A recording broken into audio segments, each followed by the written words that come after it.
All right. Welcome to the Hodgepodge Podcast. I'm your host, as always, Dylan Hodge, but you guys already know that I'm on Instagram and I'm on Twitter, and I am Mr. Dylan Hodge. You can follow the podcast as well at the Hodgepodge Podcast. Wherever you're listening to this podcast, whether it be iHeartRadio, Apple Podcasts, Spotify, hit that 5-star review and write a little review for me. That helps me and the podcast grow on the podcast charts. Also, if you're listening to this on YouTube, you got a new video of me doing these intros instead of just the plain interviews here. Hit that subscribe button, like it, and then comment on it, and hit that little subscribe bell, and you can get videos every time I upload them. All right, it's Monday. You know what that means. My good friend Brooke Lynn is back. Probably my favorite guest I've ever had on, just because this is her third time to return, and when she comes on, we just chat for. Well, we know we have to clear our all-day schedule to do this because it's we know a lot about different things and we love to talk. And so my favorite guest, Brooke Lynn, is back here. And today she is talking about her single X's and Red Eyes and Layers. She's talking all those singles. She's also talking her new EP, Hellfire Holy Water, which comes out this Friday, the 30th of July, 2021. She's talking her EP show also on the 30th of July. We're talking TikTok, tough and close losses we've experienced in life, the books we've read lately. It goes from all these different sorts, from seeing Hardy in concert to talking about the Morgan Wallen controversy. When is Morgan Wallen going to be able to come back into country music? 2 hours of great chat, fun. Brooke Lynn will be back this Christmas to talk the best albums of this year. And so without further ado, let's go right now to my good friend, Brooke Lynn.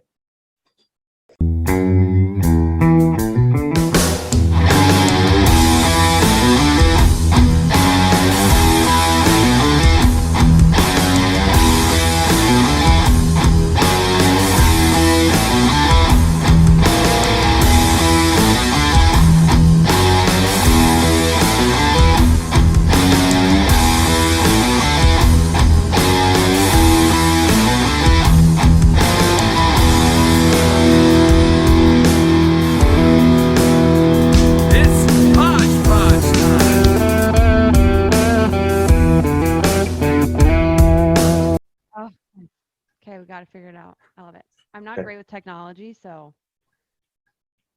Yeah, that's why I'm just using a laptop for this. I don't use a soundboard or anything. I'm not good at that crap. I know. I like using this just in case there's any like background noise in my house. Hopefully it won't catch on the microphone. Yeah, these microphones nowadays are just they're too sensitive. Like I have to turn my air conditioner off. I have a unit in the studio. I have to turn the sucker off because if not, it's just gonna go wah whole time. And so I'm like, right. We better turn it all the way down for the next hour because it's gonna get hot in this bitch quick. Right. I know. This microphone, the SM7B, is like so good with cutting out like background noise. Yeah. And you can be really loud right here, but if you pull away, you can't really hear much. So that's why I like to use it for these things because you never know. You never but know. them things are expensive though. Yeah, they are. They're like good, $1,000. They're good for singers to have. Yeah.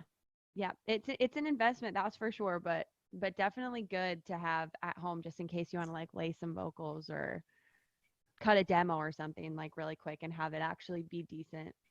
I won't be laying any kind of demos or voices down, but hey, good for you.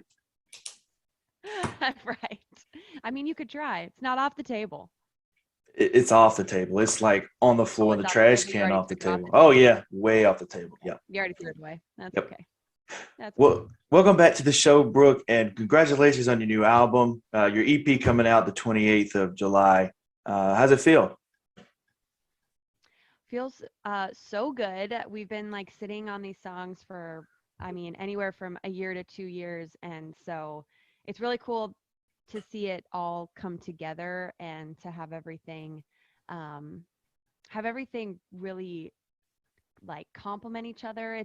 It's really funny because I don't when we're writing, we don't really plan to, I mean, sometimes you plan, but we weren't planning to like put an EP together. We weren't really thinking that way, but it kind of just came together conceptually. And I think that that's one of my favorite parts about it, is that we were just writing to write. We were writing from the heart. We were writing all these songs just because, and they just, I feel like, complement each other so well. So Mhm. I'm really excited for everybody to hear the full finished EP. So you said it wasn't planned. Was there an idea once you figured out, okay, fine, let's put some songs out? Was there an idea of how you wanted the album to go? Or is it just, I like these songs, we're going to put them together? It wasn't until we wrote the title track, Hellfire Holy Water, that it kind of dawned on me, like when my friend Stephanie Joyce, she threw out the title Hellfire Holy Water. Mhm. She's like, man, I've been trying to write this for a while and no one's going for it. And I was like, I love that.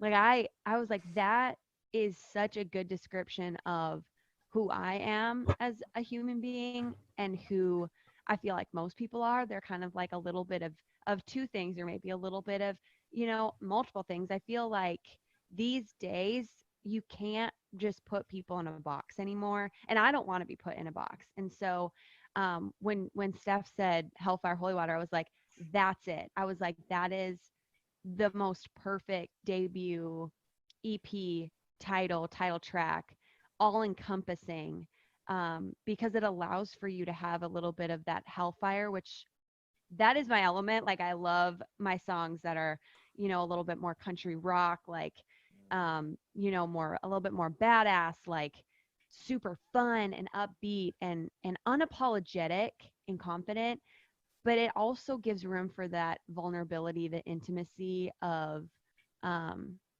of your heart, and that is what I call the holy water. um so it was when we were writing Hellfire Holy Water that, me and Steph were like, oh my gosh, this is such a good idea, this is such a good conceptual idea. And I think I had two of the other songs already written. But then after writing Hellfire, I think it was a few months later, we wrote Red Eyes. And that was the last song that we wrote, where I was like, this is this is going to be the first song released from the EP. Like it is complete. Like this is what it is right here. So that was really cool. So here is I'm going to share this real quick. Here's a little bit of, you said the first one you put out, Red Eyes.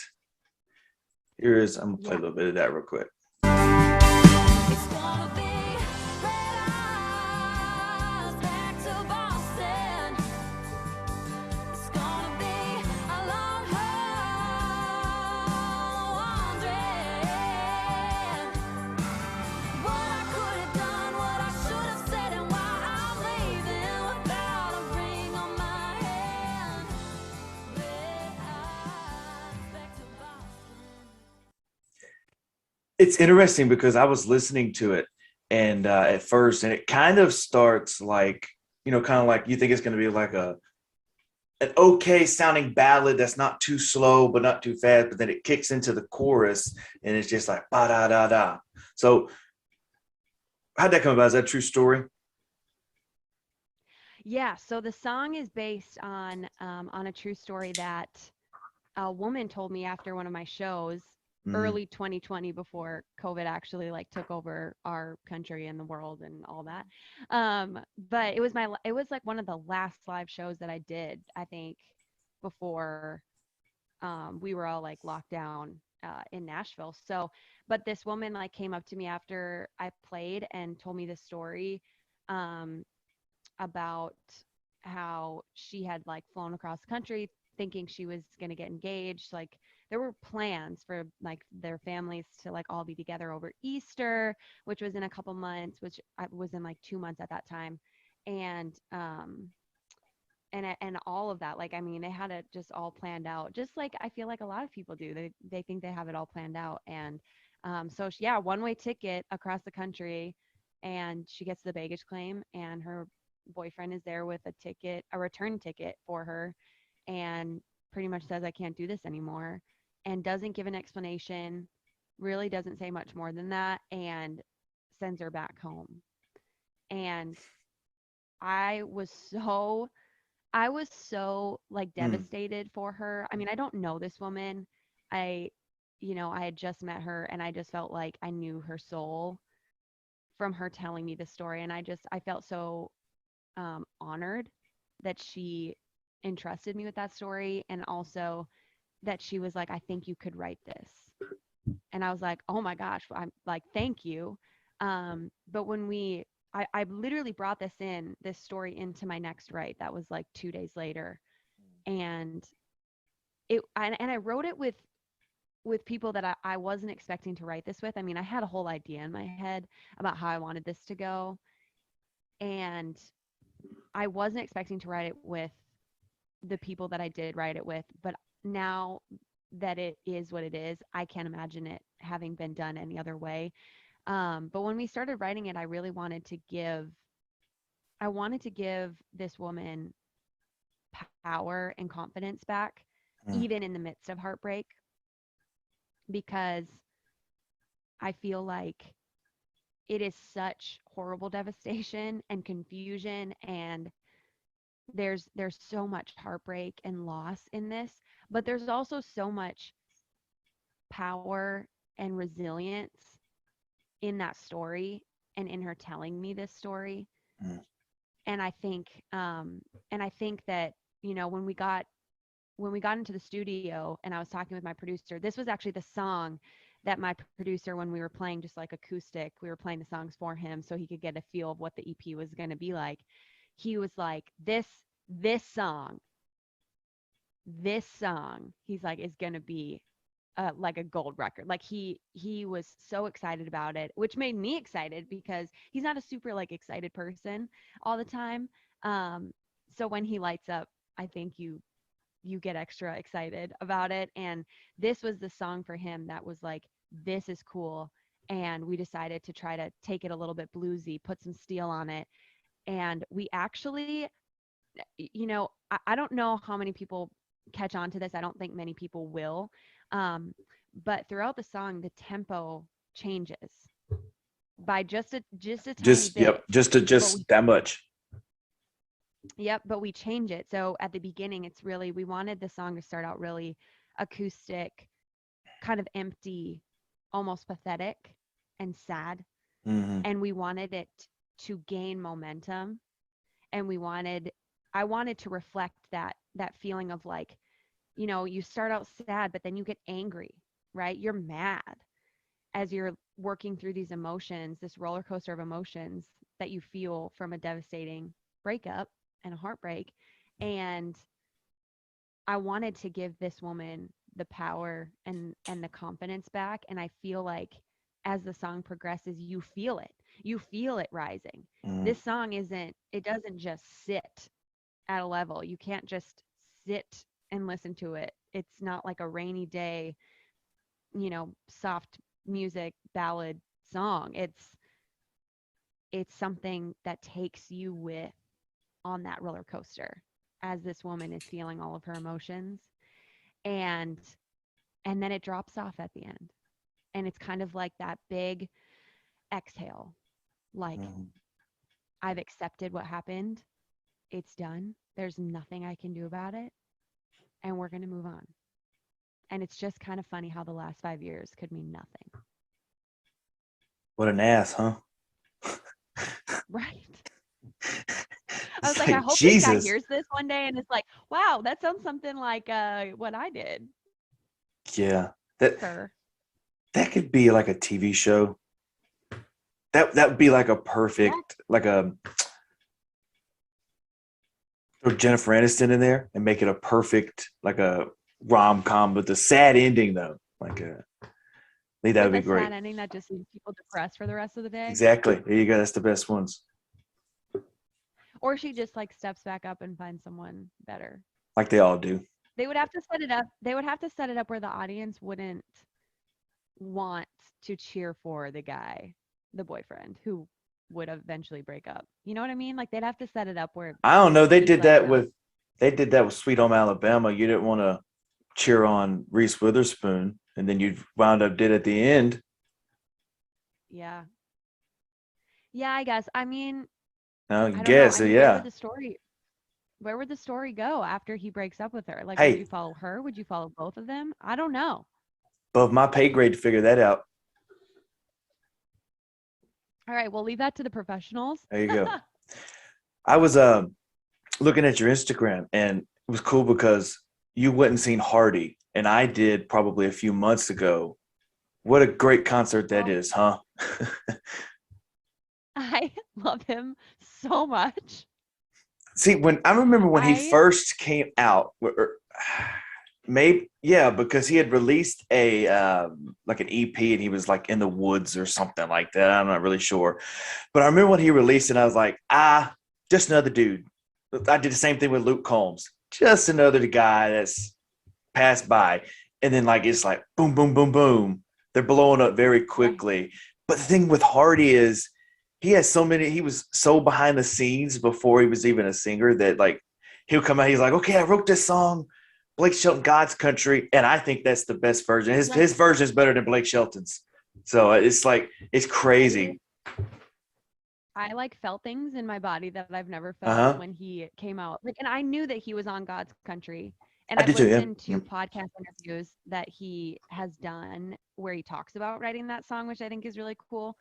But when he started playing it, my brother and sister were down here at Lynchburg Fest with me, and they live in Minnesota. So Um, they don't really know Hardy that well. My brother does because of me, but my sister wasn't as familiar. But I convinced her to go. She was kind of like on the fence about like wanting to drive to go see him, and I was like, Lindsay, let me tell you, like this is gonna be a freaking good show. It doesn't matter if you know his songs or not. Like he's gonna put on a great show.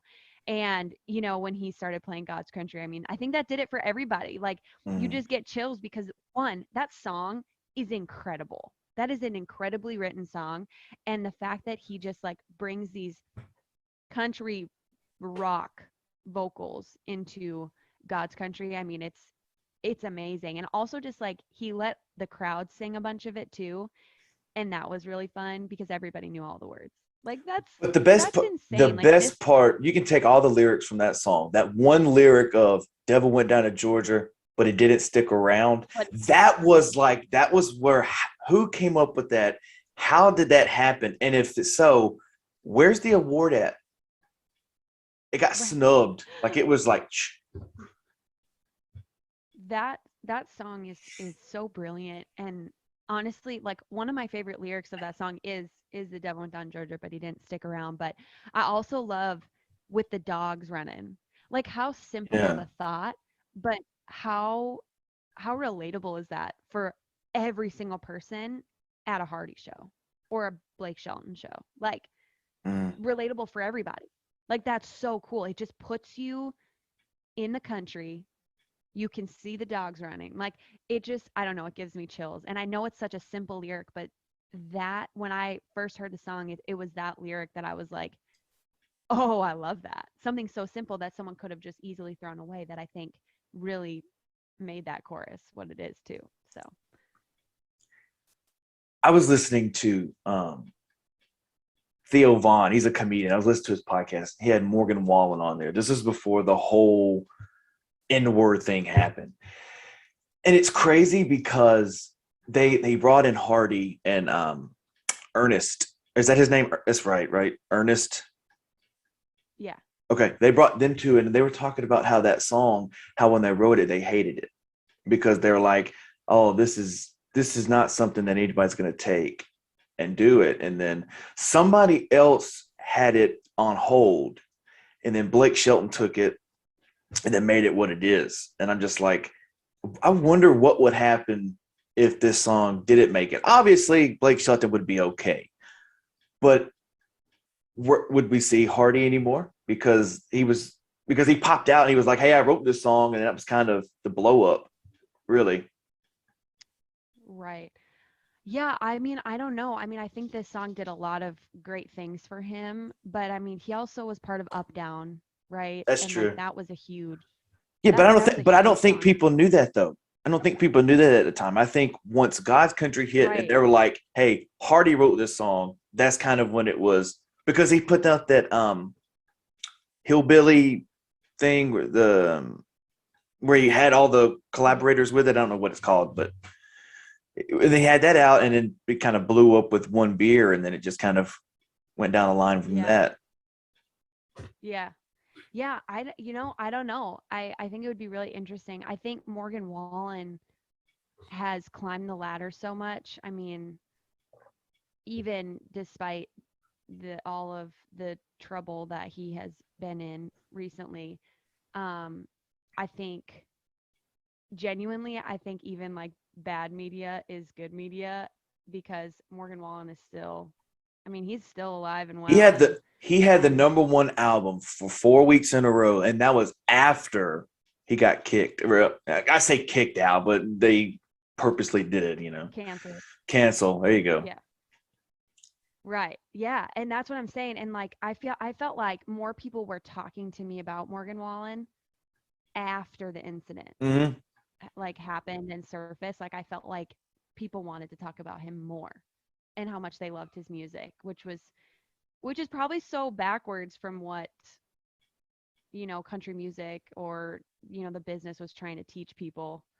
But I think regardless, Morgan Wallen has had such a successful career so far with his music. And I think a lot of that is attributed to Hardy being on a bunch of his songs, like as far as like writing. So I think no matter what, I think Hardy would have surfaced eventually, maybe not as quickly Hmm. without God's Country, but I still think he's so incredible. And I think Morgan Wallen does a good job of like showing how good buddies they are and like including him and talking about him. And even when Hardy played Lynchburg Fest, like he was talking about Morgan Wallen too. And that was cool. And like people just erupted. Like people just went crazy. It is crazy. People go crazy. Mm. Like it is amazing. Well, Just here's the like thing. see. Here's the thing.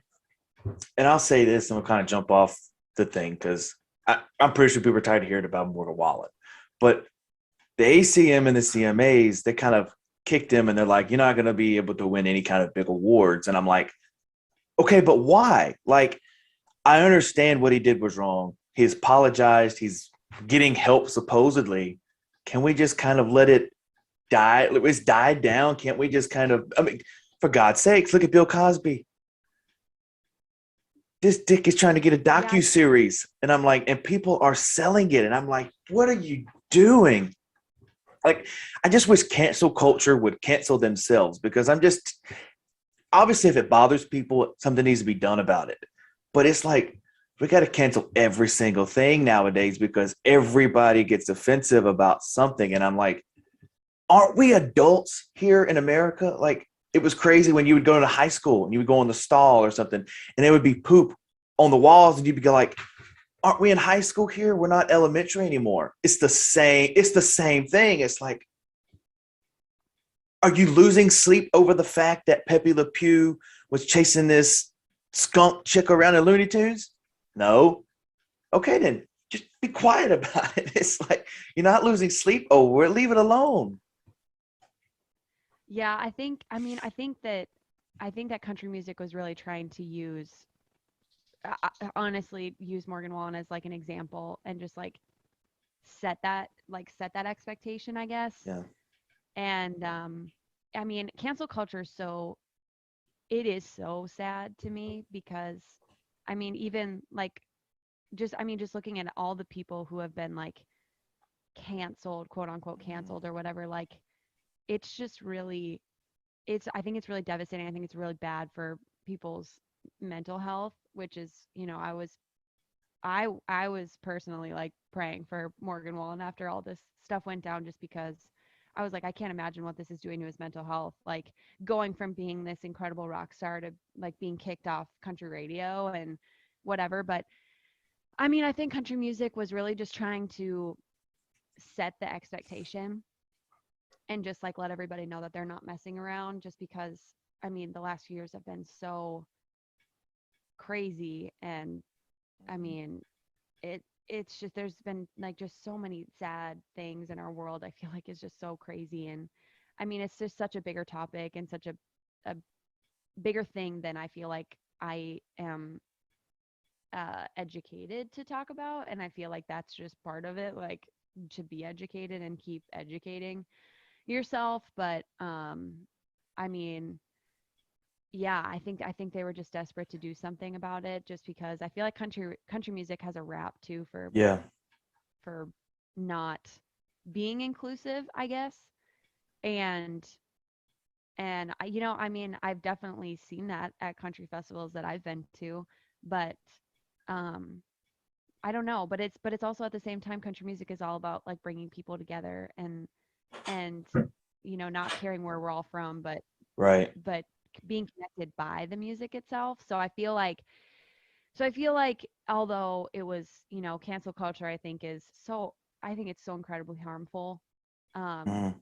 if it's the world that we're living in, and honestly, like yeah, Morgan Wallen was kicked off country radio for a while, but like, I mean, people are still insanely crazy about him, and that is an undeniable fact.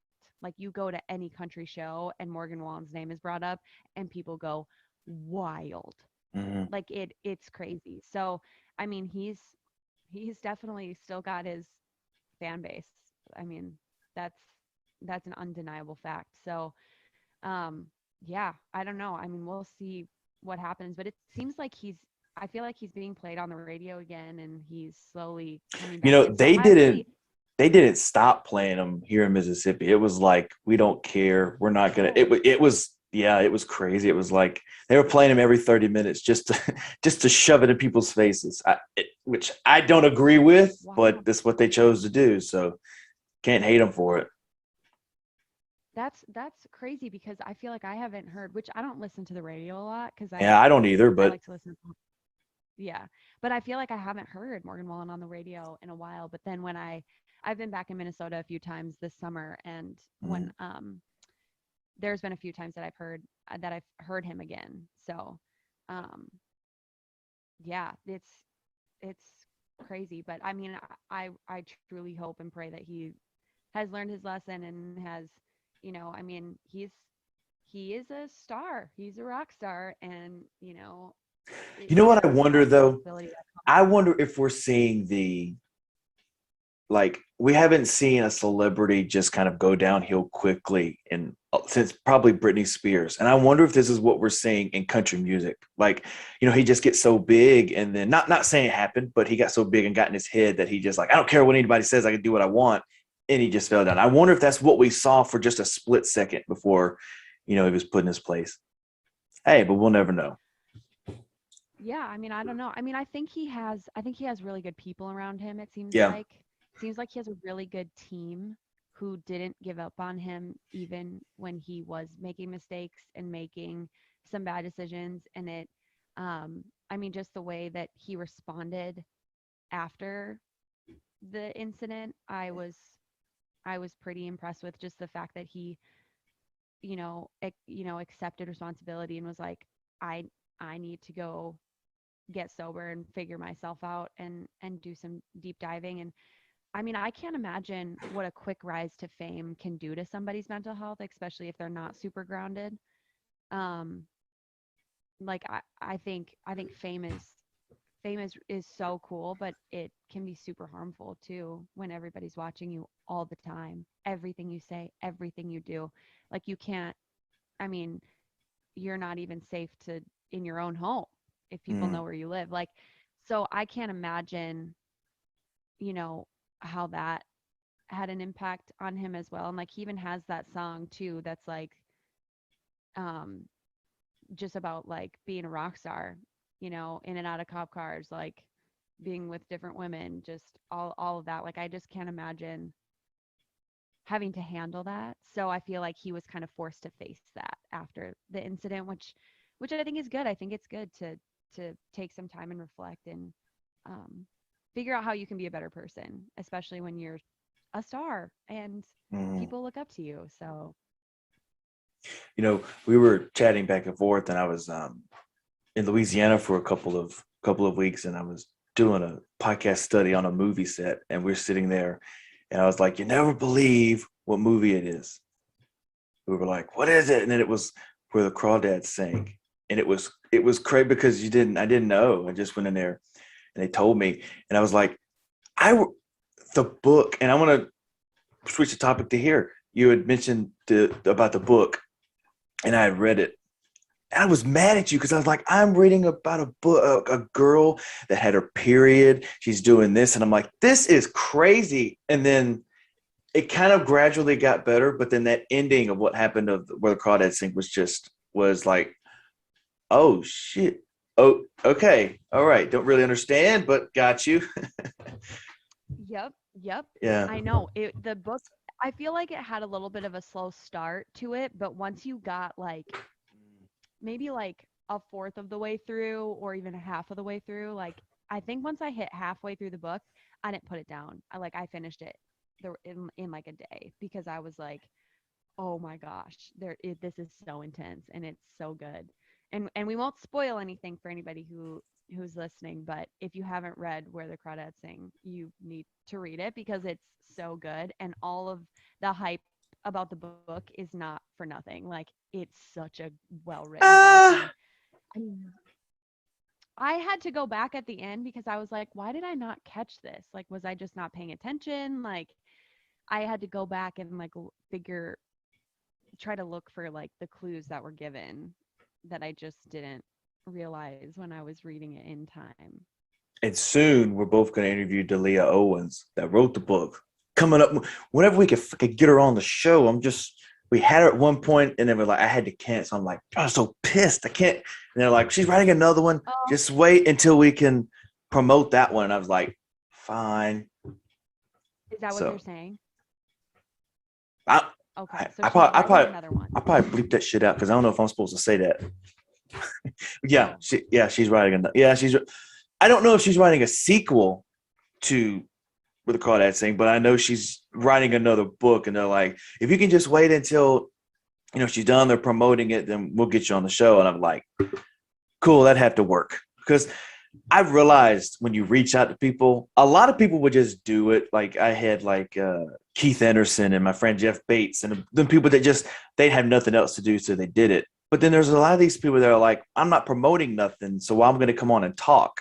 And you're just like, I understand, but it's also like, yeah, sure. So it's one of those where just wait, you got to promote something. All right, fine. Right. Fuck it. Yeah, I understand that. That'll be such a cool interview though. Like I am so looking forward to that. I'm excited. What other books have you read? We'll switch the topic to books because I know we both like to read and share. Yeah. I haven't really been reading a whole lot since our last conversation just because I've been so busy with Oh my God, music and it's been crazy, hasn't it? Like for some reason, everybody's schedule has just, including mine and my business partner, it has just been effing nuts. yeah, it's went from like having all the time in the world to do whatever you want to like Go back crazy. more than busy. I feel like I'm busier than I was before Mhm. COVID. Like it's crazy. Like a lot of people got in the studio during COVID, so a lot of people are releasing music now, which is really cool, but there's so much work that goes into releasing music, and also I'm having an EP release show in Nashville on July 30th at the High Watt, and so we're Great really plug. putting a lot. Yeah, thanks. So yeah, if you're in Nashville or you live close and you want to come, or you don't live close and you still want to come, y'all need to come because it's going to be a crazy show. But there's so much work that goes into that. There's so much rehearsing and so much thought that goes into every piece of that. And I love performing. That's like my favorite part. So getting to have this show is really special and really fun, and I'm super excited about it. But there's, I want to make sure everything is planned out, and that takes a lot of thought and a lot of planning and preparation. So we've been really gearing up the last couple of months, and have just been releasing so much music too, and there's so much that surrounds that as well. Um, so that's been really busy. I mean, I've been reading when I can, but I haven't really read anything since that's been like, oh my gosh, you gotta Yeah. read this. So, I read a book that I did it. Everybody was telling me, you got to read it, and I didn't think it was too good. And that was Thomas Rhett's wife. I can't think of her name. Lauren. That's it. you read her book? I didn't. No, audio book. I listened to the Audible. I didn't really like it that much. I don't think. I Okay, well, I'm obsessed like. with Thomas I Rhett's got wife. pissed. I got pissed in the book, like because Why? okay, she was like, okay, you gotta, you gotta go follow the music thing. You gotta follow the music thing. It's your dream. And then when he did it and he was gone all the time, she was like, you're not spending enough time with me. I can't do this shit no longer. And I'm like, well, wait a second. Hang on a minute. I don't understand. You're kind of playing the both sides of the fence here. I don't understand. And I was kind of getting, and then Yeah, it was, I don't know. I don't really know what to think of it. I I think well, one, I think it's hard for us to say anything because we're not in her shoes. So, Mm-hmm. Mm-hmm. that's one thing that I like to consider. But like, I mean, we also have to consider like she went to school for like 4 years to get this nursing degree, and nursing is not easy. And then It is so stop. She didn't hard. even And finish school. I don't think, did she? Unless she went back. I thought she did. I don't I think thought so in she the book. graduated. I don't. Maybe so. Well, Hey. she she had her RN for a little while, Oh, okay. even though she didn't practice. All I right. don't know. I'm not really sure, but I mean, she like put all this work in and then she didn't get to follow her dreams, but I think a lot of that time was her trying to figure out how to trust God and trust that Mm, he still had something for her and like a purpose for her other than just being a wife, because I feel like a lot of women struggle with this, and I feel like it's really cool that we can talk about it today, like these days. But sometimes women want to be more than just a wife and a mother. Sometimes they want to have a career and have other things, and that's okay, and that's wonderful. That is great. I think that is so wonderful, whatever it is. And if your passion in life is to be a mother and to be the best wife, like that is also incredible and so much work and so admirable. But like, it is not I don't think it's horrible that Lauren was like, hey, I just feel empty and I just feel mhm. like there's something more and I just don't know what it is. And that's hard. I mean, it's marriage is hard for the fact that you literally give half of yourself to this other person. So I can't imagine. I mean, they were married kind of young, not super young, but still kind of young before Thomas Rhett like exploded, and then he, became so big, and she essentially had to give up her life so that she could be with him and go on tour with him so that they could be together their first year of marriage. Like there's so much sacrifice in that, and there wasn't a lot of return sacrifice. And that's not anybody's fault, and I'm Yeah. not saying that that's Mhm. like Thomas Rhett didn't have a choice. If he wanted a career, he had to do this. Um so I think that that's really cool. But I think what was cool is that she was honest about everything, because I Sure. feel like I always thought that their marriage was perfect and I always thought that they were perfect, like just watching from afar as So they're like your idols. as a I'm fan. assuming. I mean, I think Thomas Rhett's super cool, but like I would rather hang out with his wife any day of the week. Like I think his wife is so cool. Like she's such an incredible human being, and like I just feel like a lot of what is in her heart is also in my heart, just as far as like Yeah. Uganda. Like I've been to Tanzania a few times, like, and I want to adopt one day. So getting to hear her adoption story and how difficult and heart-wrenching it was, I think that was really cool that she was so open and honest and raw about it. She didn't sugarcoat anything, and I think that that is what is cool and what makes me, I feel like, appreciate her more, even more than I already did. Mm. Um, so I don't know. I thought it was so cool, and I thought her incorporating God into it too, like for me, um, was like so cool to hear. I love that, and it's so inspiring to me Hmm. to know that, God got her through all these really difficult times, these paralyzingly painful times.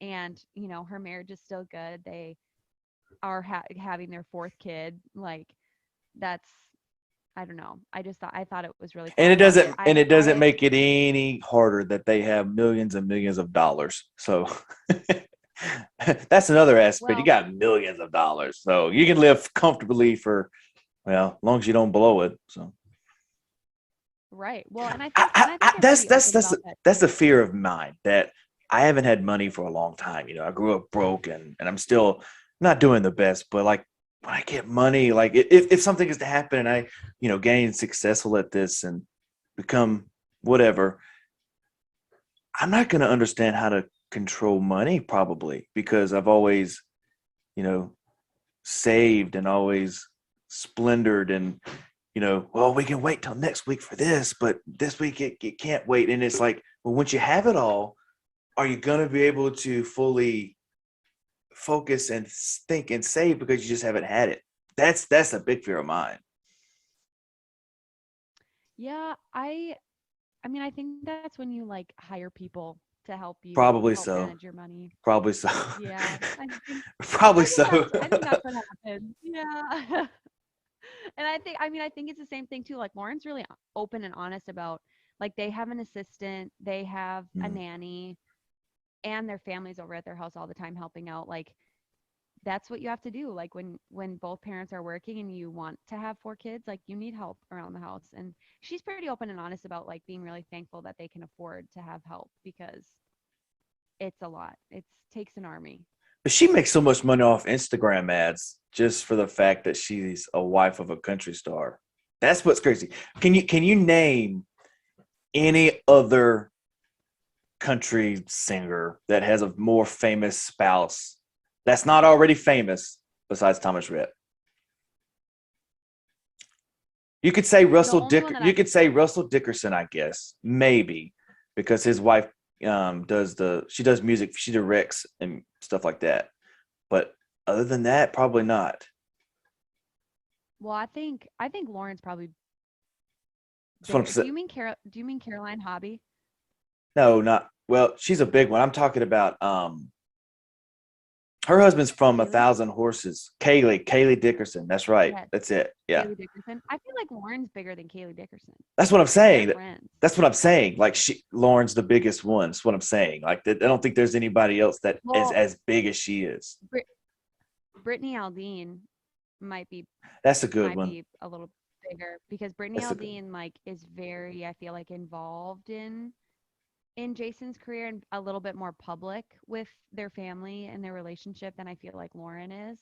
I feel like Lauren and Thomas Wright used to be super open, but then they just started getting so big to a point where I feel like Lauren kind of had to step back and just be like, I think she was just getting a lot of, like, comments that were maybe making her life a little bit hard once she started having kids. Like, a lot of Mm. people were judging her and the way that she was mothering or whatever. It's so amazing to me that people feel like The need to complain other about how people you're. want their what like I'm doing the best I can. Like, mothers are doing the best that they can. Like, give them a break. Unless they're asking for your opinion or asking for help, like, you don't need to be rude. Like, I don't understand the people that are feeling like they need to be so rude and comment all these rude things. Like, that's so tough. Like, it's already tough enough to be a mother and try to figure that out Yeah. and navigate those waters with people hating on you for being a mother. Like, that's crazy to me. But I think Brittany Aldean's pretty big because I just feel like she's maybe a little bit more public with the family. That dude, Jason, I do these new things on podcasts sometimes. It's like what musician or what is their best album? And I'm working on doing a Jason Aldean one right now. And the guy doesn't have that many number one songs. He has a few, but that guy is stupid rich just for he has a movie theater, a bowling alley, two swimming pool. That guy is like crazy and he hasn't even had that many number one hits. That's what's crazy to me. Yeah, they just built that new house in Nashville and it's huge. Like, they have that, like, it's almost like a water park in the backyard. Like, have you seen her Instagram I videos of it? I mean, no, they have but like I palm no, but I trees saw it. and I think I saw it on People. I think they posted it on Instagram or something like that. So I've seen it. oh yeah, they post on Instagram all the time because they're out there a lot during the summer, but they have like a lazy river and everything. It's crazy. It's huge. It can be yours for only It's $15 million. Well, I bet so. yeah, but I mean, their house is beautiful. I think Brittany probably had a big hand in like designing Probably the so. house too. Just seeing photos and videos of the house, I'm like, this looks like Brittany had her hand in it, which is super. I mean, super cool that she got to got to do that and have her dream home. I mean, the house is beautiful. It's so spacious and beautiful. I'm like, holy buckets, that's so pretty. Holy buckets. Yeah. Have you heard that? Nope. Really? See, that shocks me because my producer said the same thing when I say that a lot because I'm from Minnesota and apparently I just recently found out it's a Minnesota thing. And I didn't think it was. I thought everybody said holy buckets. It's You like, know, it's like a little bit cleaner of a way to than saying like holy crap. You know, it's like holy buckets. well, I've I never don't know what known, it means. I've never known of a holy bucket, but maybe Well, Jesus that's what had I'm a, saying. I maybe don't know Jesus if had a there's bucket. I don't know. maybe he did. But that's like down here, like we say washing powder instead of washing detergent, and that's kind of crazy. Like, like That is weird. it's I've never heard that. it's crazy because like I was talking to one of my friends and he had sent me, um, he had said, "Oh my God, look at this," and it was a video of a musician, and I didn't know who it was, and I go, "I don't know that bitch," but I wasn't calling her a bitch. I was just saying, I don't know that chick. You know, that's it's just our sense of humor. And he was like, "No, she's not a bitch. She's a." I was like, "Whoa, hang on a second." It's like what are some other things that you found that you say weird that you're trying not to say because you're gonna get made fun of by your friends? Because I have a lot. Yeah, it's so funny like living in the South now and like I say pop a lot, which isn't weird, but down here it's weird, so I've learned to say soda See, we instead. don't we don't we don't say either. We don't say pop or soda. We just say, You "Hey, say Coke? grab me a Coke." It could be whatever. Yep. You just say Coke. But see, what if you don't I only really will drink one type of pop, which is Diet Coke. Like that's like the only one that I'll drink. Yeah. And I don't drink a lot, but if I was like I would never drink a straight Coke. Like I would never. No, no, I barely drink like caffeine anymore. It's just crazy, but I love a good Sprite Zero. I don't know what it is about those things, but those things are amazing to me. So if you're saying grab me a Coke though, how are they supposed to Okay, know that you want a Sprite Zero instead of an actual Coke? okay, That is what here's what confuses you me. go. What kind of Coke do you want? Okay. Oh, so What people kind of know to ask that. There you go. Yeah, it's not like grab me a Coke because then they would probably actually grab you a Coke. But if you go, okay, what kind of Coke do you want? They're to go, oh, I want a lemonade or sweet tea or whatever. Yeah.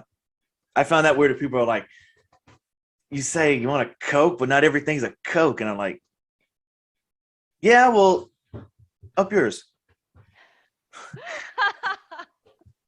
It's just so confusing to me. It Like is. It's weird. I if someone to me said grab me a Coke, I'd be like, all right, Grab a and I would Coke. grab a Yeah. Coke. Yeah. Yeah, that's so funny. Yeah, I don't know. I also say like, ooh, like if I don't know if I accidentally run into someone or if I like run into something or drop something, I'll be like, oof, or I'll be like, oh, I'm gonna scooch right past you. I'm just gonna scooch right past you here, and people are like, what? That's What not if you're that's like, not that's not that weird for me because I say that. I say I'm coming right behind you. That's nice. I don't find that weird. well, I say like, oh, and that I feel like makes people like look at me weird Oh. Eh. because then they're like, oh, are you from Canada? And I'm like, no, I'm not from Canada. Now that is probably a Canadian phrase. Oh. Probably. Uh, Yeah, I mean, maybe. I don't know. It might be just like a Midwest thing because I Maybe. have some friends that are from Canada and they definitely do say some things weird, but I feel like we don't really have a lot in common as far as like what we say. Yeah.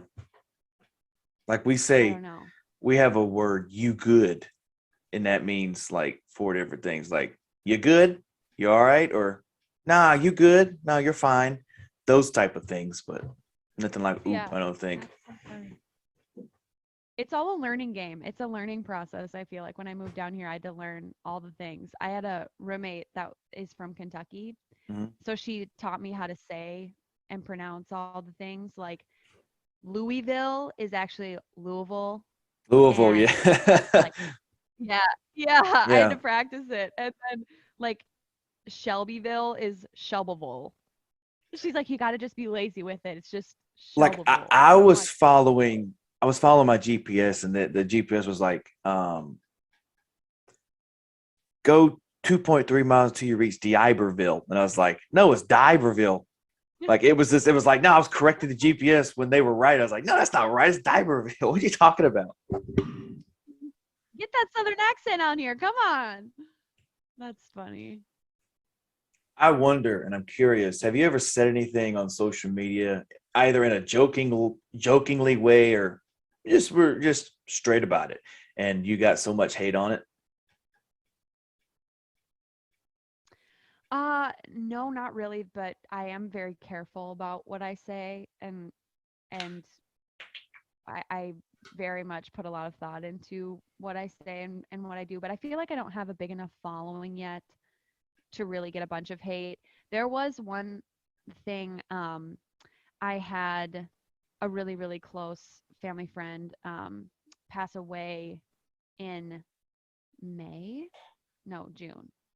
No, it was in June, early June. And he was like super into like guns and stuff. So like when we had his like celebration of life, Ah, all of his friends like brought a bunch of like ARs and just a bunch of guns on a table. So I took like a video of it because I was like, this is like just this is insane. Like it looked ridiculous how many guns were on this table, but it was also like so cool and like what a cool sentiment that we had all of Dylan's like favorite things at his celebration of life, like guns and dirt bikes and cool cars and all of that stuff. Like that's what he loved. And so, his family was like, we want all of the fun things here.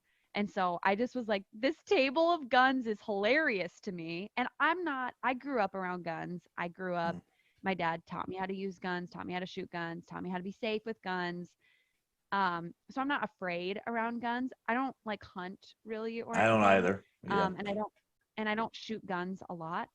But my dad has guns, my brother has guns, my family is a gun family. Like everybody has guns.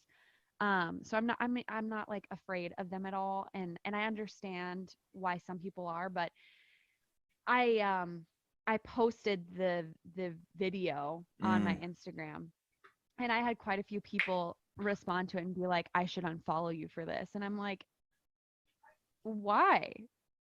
Like I literally even put at the bottom of the video, like all guns were unloaded and everyone was like and everything was safe because all the right. guns were unloaded. They were just sitting there, like they weren't nothing was in them. There was no way for any of them to go off. Like everybody made sure that everything was safe. And so I put that little disclosure because I know some people like to just like get all crazy about it. And still I had some people be like, I should really unfollow you for this. And it wasn't a ton of people, but it was a lot more than I thought. And I was like, oh, okay, well, go ahead. Like, I don't think that there's anything wrong with this video. And if you think that there's something wrong with this video, then that's fine. But, there's nothing illegal about it. It was very safe and it was for Dylan. And Mhm. that's just what it is. And I was like, you can hate all you want, but we're going to do his celebration of life our way. And I'm not going to, I don't know. I'm not ashamed of it. Yeah. I thought it was really cool. I was I got one. That's why I was asking, Kevin. I want to know your thoughts on it. And it was, I stay away from Instagram sometimes I don't like Instagram. I don't know what it is. I don't like Facebook. I don't really like social media. Like I'll look at it, but I don't really care. But I was posting on Facebook, and I was, I write jokes, and I'm not nowhere near a comedian, but I think I'm pretty funny. And so I was doing this thing, and I'd seen somebody post this about something about a police officer and yada yada yada. But I'm a mother, whatever, and I have a hard job. And my instant reaction was to joke and was to be like, oh, motherhood is a hard job. Forget about the fact that there's a redhead in 99-degree weather tinning up a roof. Forget there's firefighters forgetting your life. You lost a slipper underneath the dresser. God forbid. It was an old play on a Bill Burr joke. And I was just, holy crap. It was, I had wound up deleting the thing. Because they were like, this is a bullshit. You're not gonna get. I was like, whoa. And I even put at the bottom with an asteroid, this is all a joke. I don't think any of this is true. But nobody cares to read the fine print. And I was like, good. No, I don't believe that. Sure, motherhood, it's not the hardest job, but I believe it is a hard job because I have nephews and them little bastards are moving. But yeah, Kids are tough. Even puppies are tough. he will come in here. My nephew, he's 2. He will bust through the door and like he owns this joint and will be like, hey, this is my room now. Take his chocolate milk, pour it all over my white comforter, my white sheets. And I'm like, I gotta sleep on a pair of mattress tonight. I hate you so much. But then you're like, no, I don't. Come over here. It's crazy. I love you so much. No, I never say that. I can't even imagine being a mother right now. I can't even. I just got a puppy a few months ago, and it's so I don't have the hard. mindset for a kid. It's crazy. I do not have the mindset for that. Like I don't have the patience. Like he'd just be it's crazy. Puppies the same way. I don't have time to tend to one of them. I don't have patience. I know. I feel like having a puppy was like definitely a good lesson in teaching me that I am not ready for kids yet at all, because I can barely handle juggling my personal life and music and a job. So but I think it would all change maybe if you did. Like you're like, I don't have the mental capability to do it, but then you would figure it out. Like I think everybody would you'd figure it out, but like I'd be one pissed off motherfucker if I figure. I was like, son of a bitch, I can't. No, oh my god, I'd be mad. No. Yeah. Like that Kenny Chesney song. That is such a sweet song. I love that song. Have you heard the guy that originally wrote that song sing it? No. That dude, I think he's better than Kenny Chesney. Really? Here, I'll pull it up and we'll see. But go ahead, finish what you were going to say before I interrupted. I recently heard at the city. Oh, sorry, my roommate just got home. I did hear. Have you heard Lone Star's "Amazed"? Absolutely. Yeah, absolutely, right? Absolutely. So I've never like done any digging to see like who wrote that song, but but I was at the City Winery at like a Girls of Nashville show, and the woman was playing who wrote the song, and she wrote it with her husband, and her husband was there playing guitar for her, and they wrote the song together when they were like in love. Wow, really? Isn't that the sweetest thing in the world? And she's like the kookiest, like funniest, like most beautiful woman, and like she's like super humble, like very she's like when she was introducing it, she was just like, yeah, we wrote this song like a while ago, and it changed our lives or whatever, and then doesn't even introduce the song really, and starts singing it, and I lose my mind because I'm like, this song I have loved since I was like in 5th grade. Like when me and all my friends were planning our weddings when we were in like middle school, like this is my Amazed is my like first dance song. Like that's what I want as my song still to this day. Like it's just so perfect, so Yeah. perfectly written. And I was when they started singing it, everybody in the entire winery was like, what what? Hmm. You're just gonna be like, you're just gonna pull out this Amazed? Okay, that's fine. It's fine. Yeah. It's weird because hang on, I'm gonna play this real quick. I'm gonna move it over here. Can you see that? Yeah. Okay, cool. Oh, damn, here we go. All right.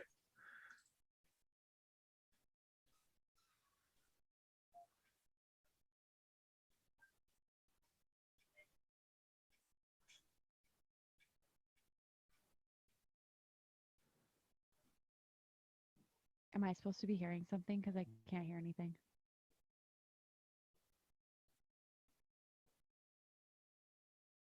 That dude right there is excellent.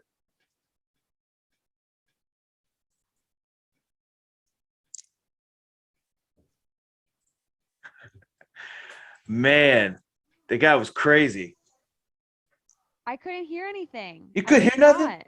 What the fuck? Hang on, No. just a second. Just a second. Let me see this shit. Let me scoot it Okay. back. Hang on. Let me just do this.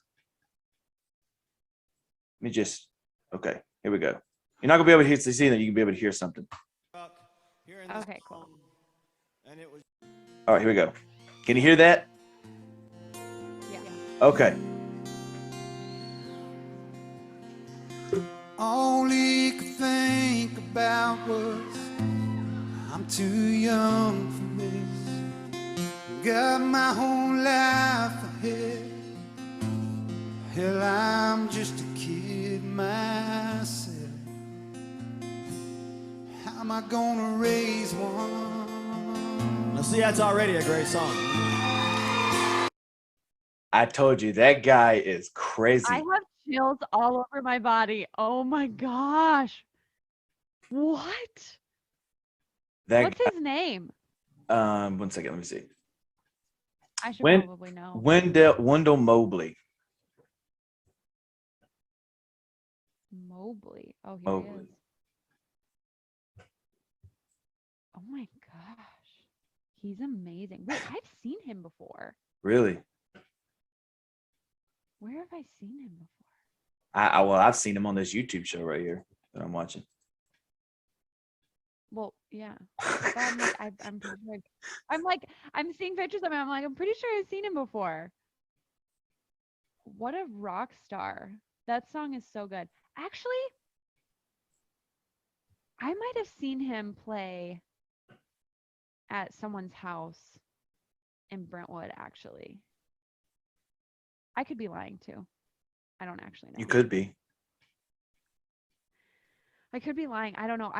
One of my friends' parents is like pretty they go to church with some pretty big like songwriters and stuff in Nashville, and they were invited to like a house party one night, Mhm. and there were like 3 songwriters that were playing there that had like hits on hits on hits. Like one of the guys was like had written like every Jason Aldean hit.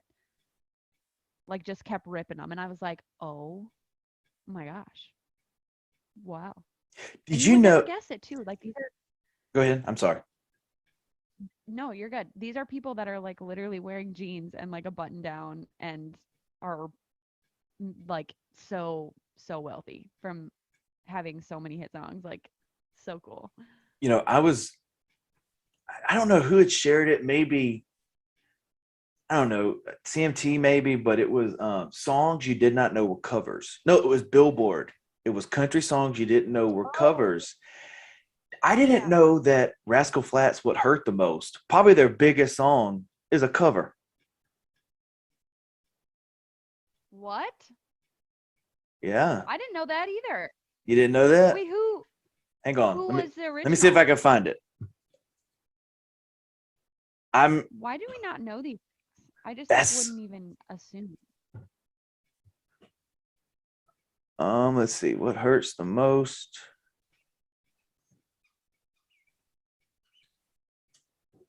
Mark Wills. Oh, okay. I know that guy. He's that guy that sings that song. It was 19 something something in the world that grew up in. I Oh think. yeah.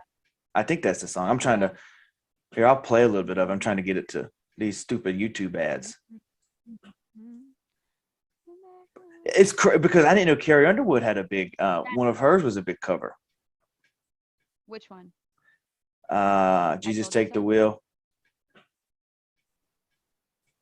Jesus Take the Wheel's a cover? Yeah, somebody had recorded it before, and then they they didn't make it. It was just an album cut, and somebody took it and made it what it is today. Went on with you still upsets me. There are days every now and again I pretend I'm okay, but that's not what gets me. What hurts the most? And that guy's pretty good too. Yeah, he is good. Wow. Well, look, I did not. it's so I asked you, people were coming on here and they were getting mad because we were just having these chats like this, right? And they were like, I didn't get to talk about nothing I wanted to talk about. I was like, fuck, well, that's gonna be my new thing. What do you want to talk about? Because it was just like the managers were getting at me. They're like, they didn't talk about what they wanted to. I was like, well, you got in the description how I do it. Plus, I gave you some podcast episode examples. So I don't know what they didn't understand, but we're Right. going to talk about TikTok. What in the world could you want to talk about TikTok? Yeah, well, TikTok has been super amazing. Last fall, I decided to finally like hop on the TikTok train and like I was on it for like maybe a month, maybe a little over a month, and I had written Depends on the Friend with a few of my friends, and we might have talked about this last time, but yeah, We did. we threw a video up, and I mean, it just like took the song to places we just never really imagined it going, and it was just it's so cool, and now we have I think it's done so many things for my other songs that I've been able to release this year too, which is really cool, and I just have a following that I wouldn't have had if it weren't for TikTok. So I think that's just, it's so cool. Like, what a cool platform that has allowed so many independent artists to kind of climb the ranks and get attention where maybe they wouldn't have, getting their music heard without paying millions and millions of dollars to get it heard. I was on TikTok actually this morning before we jumped on. I will watch that stuff and I will laugh until I cry. There's some of those videos that are just People are so funny. Yeah. There was one where this guy, and it's crazy to me because there was this, I don't really follow that many people on TikTok because I just scroll through, but there was this dude had a monkey. It looked kind of like Marcel from Friends, from the early seasons. And he was sitting there and he would open boxes, and then I had seen a video where the monkey had died. And I just got, for some reason, emotional as hell. I don't know what. I was just like, oh my goodness, holy, this monkey is dead. What's happening? It's crazy. But TikTok is the new YouTube for artists in general, because you used to get found all the time on YouTube. Now it's TikTok for musicians. And some of them, some of them are crazy because there are some people that cannot sing, and you don't want to be mean, but they try to sing so bad. You just like, you should stop. You should stop. Your mom and dad have lied to you. We had this one. I wonder because, and I asked this, and I don't want to get personal, but you have this strong relationship with God and Christianity, and I used to, I guess, but then I kind of fell off. Just nothing went right. and it was just, you just getting that stump. So now it's kind of like, trying to get back to it. But I used to go to this church, and these people, it was a Baptist church. These people were rough. They were this couple, and they had kids, and they owned a gas station, a big Chevron gas station. And they were told that if they didn't stop selling beer, that they were no longer allowed at the church. And then I'm still a big wrestling fan. And so, the preacher would come over, and I'd have these big wrestling posters on my wall. And then they'd be like, instead of serving the wrestling ring, won't you serve God? And I'm just like, wait a minute, dude, I'm 8. Okay, I'm 8. And then a lot of people quit going. And I think that's kind of what happened. It was like, oh, wow, this is what godly people are like. You know what I mean? And it's just like, I didn't want that at the time. I don't know. People say my mind's warped, but it's actually not. It's just, don't know what the fuck I've been through. Yeah, no. And that, there are a lot of churches like that. And like, I think the whole idea of like the American church and the prosperity gospel, I think that we've been taught growing up, I think has really put us in a not great place, just as far as like, if you do all these things, if you check all these boxes and you do all these things and are like the best Christian, that nothing bad will happen to you. Well, that's not true. And God never promised that. And but so see, they don't tell you that, it's like, they don't tell you that. They're right. like, if you listen to country music, you're going to hell. If you smoke a cigarette, you're going to hell. And it's like, well, wait a minute. Yeah. I haven't smoked a cigarette, but I listen to country music. I listen to these certain things, and it's like, I'm going to hell. And it's like, and here was Country. And I'm sorry, go ahead.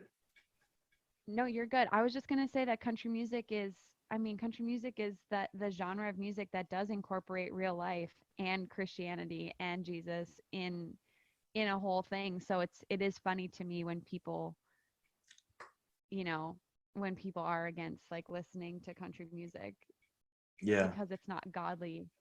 And I'm like, your kids listen to pop music. Like, what? They listen to WAP. I don't understand. And you won't let them listen to. Thank you. Not that I'm saying that you shouldn't be listening to it. I'm just saying that if you're going to shield your children, like, country music, really? Like, this is down home, real life stuff that every one of you probably grew up. Now, I could understand, that song Beer with Jesus. I can understand if you're like a hardcore Christian but listen to country. I could understand that, you don't want to listen to that, sure. But because you don't want to listen to Randy Travis because he's talking about leaving his wife. Come on, people leave their wife in church all the time. It's crazy. Yeah, it's, I think the church just sometimes falls a little bit short in addressing real life and the hardships that all of us are bound to go through at some point. Like, God said in the Bible that life is going to be hard, that it's going to be really difficult, and evil exists on this earth. And so, bad things happen. And I feel like I really had to face that this year with, I had another family friend pass away in January. And now, was this the little boy? Yeah, the little boy okay. From my church. Yeah, his name was Noah, and just the most incredible little boy. Like, just he battled terminal brain cancer, DIPG. Okay. For I think for a little over a year, and it was really tough. And like, their family is like, they But he looked happy all the time. You would post photos on Facebook. He looked happy all the time. He was so happy all the time. He literally is such a good reflection of who Jesus is. Like, I think he's the closest to like a walking Jesus on this earth, I think, that I will ever encounter. Like, he never asked, why do I have cancer? Or why did God do this to me? Or why do I have to suffer? Why do I, like, he never got upset. He got scared sometimes, but he never, like, as a 13-year-old, how confusing that must be to having to go through these treatments and just, not being able to, for the last few months, he wasn't really able to eat that well or like walk or do things um by himself. And like, I can't even imagine that. And he never once complained and was like, I just don't understand why this has to happen to me. I don't, like he just took that battle, and he carried it so well and so faithfully. And he never got, mad at God. He never, like, he just was the most faithful boy. And I just think I I really had to face the reality of how wrong the prosperity gospel is that has been preached at us, just because, you know, it didn't make sense that Noah, was taken to heaven, and that, my idea of a miracle is not God's idea of a miracle. And like, even though I don't understand that, it doesn't make it wrong. It doesn't make God wrong. It doesn't make God bad. And so I've had to do a lot of deep diving this year. It's been a really, really tough year. And even though I feel like I've been challenged a lot in my faith with, two really, really close family friends passing away, both of them, young. One of them was 20 years old, and Noah was 13. Um but it's good.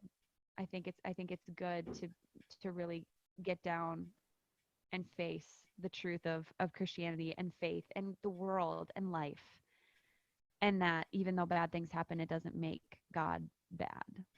Yeah, So it's crazy because I've obviously never had it, but I'm pretty sure that we would all be complaining every day.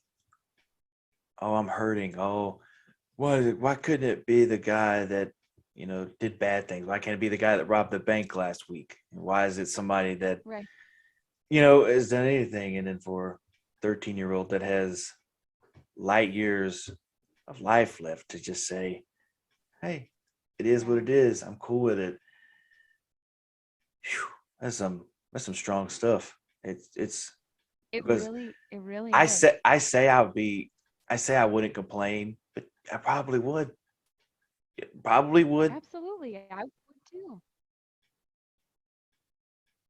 Yeah, it's well, before we start crying over here, I'm getting a little emotional. Yeah, Let's right. let's let's turn the tables here.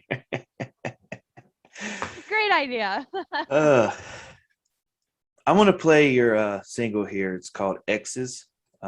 That's right? Ooh. Making sure that's right. Yeah. Yep. Okay, cool. All right, here we go. Waking up with exes, wondering where my dress is, wondering when 2 drinks turn to 7.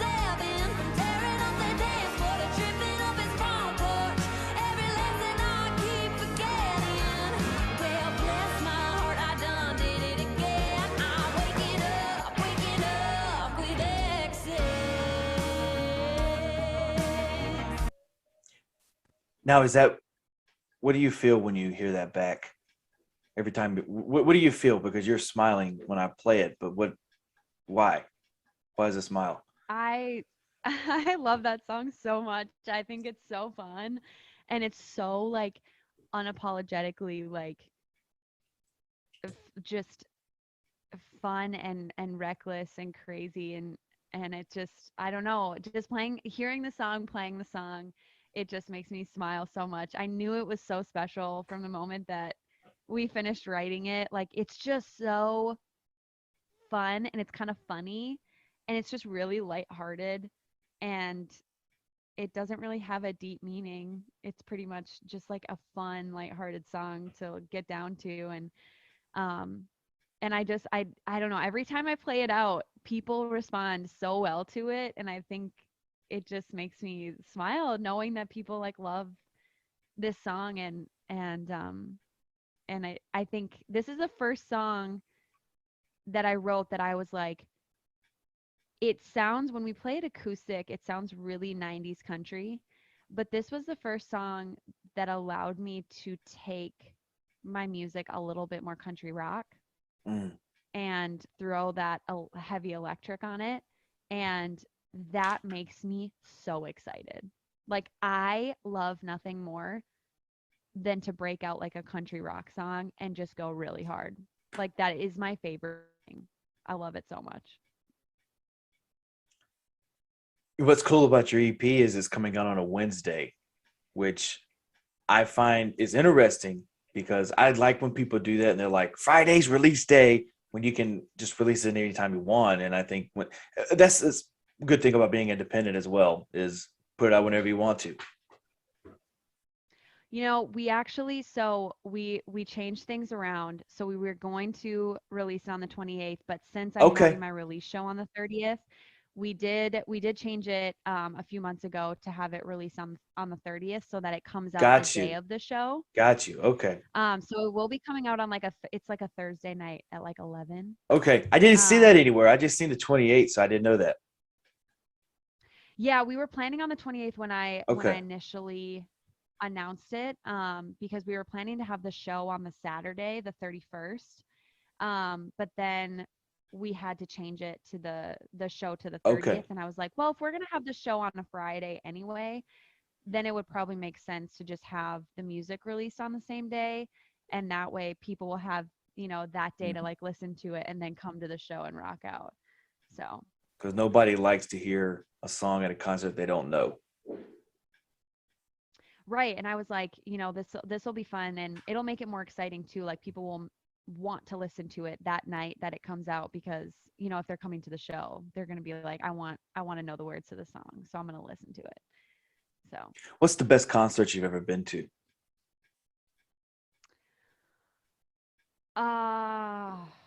probably Brandy Carlisle at the Ryman. Really? She good? Is she that good? She's incredible.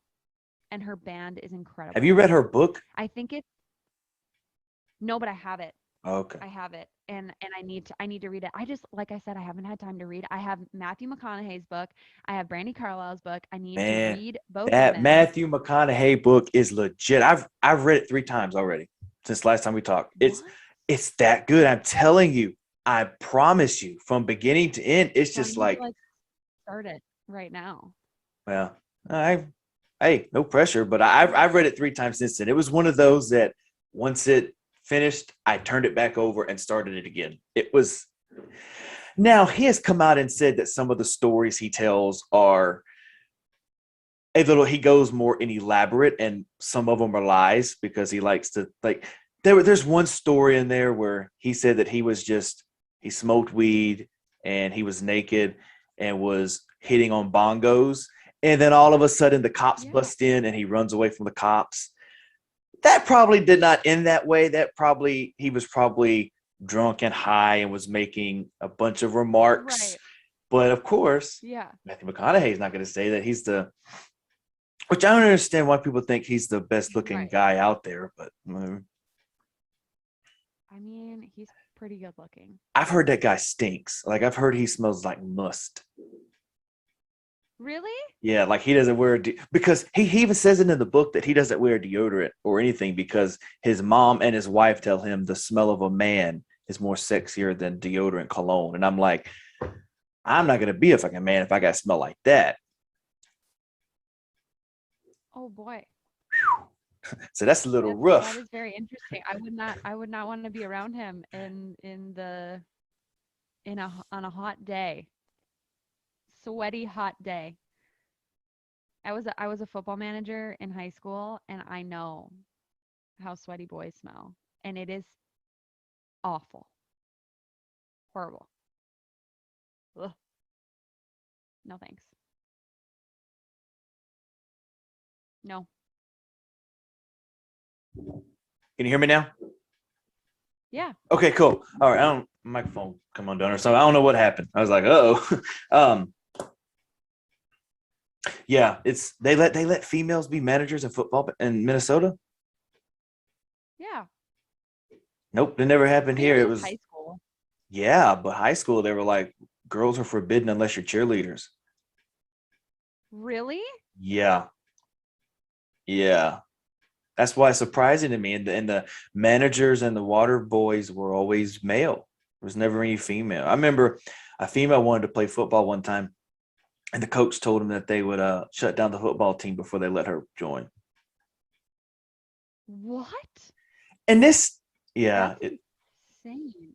well, no, if you knew the backstory, because this guy had sex with a girl that he was teaching and got her pregnant and then wound up marrying her. So it kind of makes sense Oh a little my bit God. once you think about it.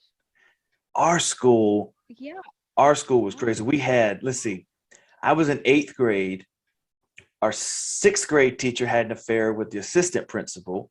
And then when I went to high school, my 8th grade teacher had an affair with the new principal.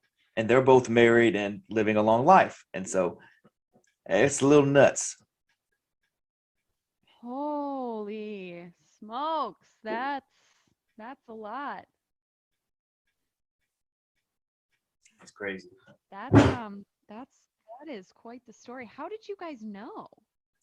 Well, because they're together and they were both married at the time. So it was kind of, it's kind of, They were yeah, it happened. secret about it? Hey, I don't know if it was secret. I heard it happen while we were at lunch. So I don't know. I don't know how that works. But hey, That is interesting. you have anything weird like that happen at your school?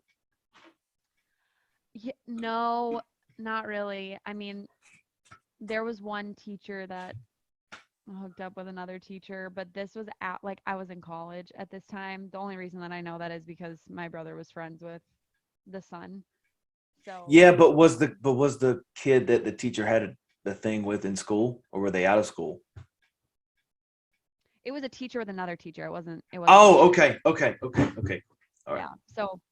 Yeah. So it wasn't like Okay. that, but it was still quite the scandal. But do you for find that our weird? little town. Do you find that weird when, like, if a kid is, I don't know, 30 and it hooks up with his teacher that's like 42? Do you find that weird?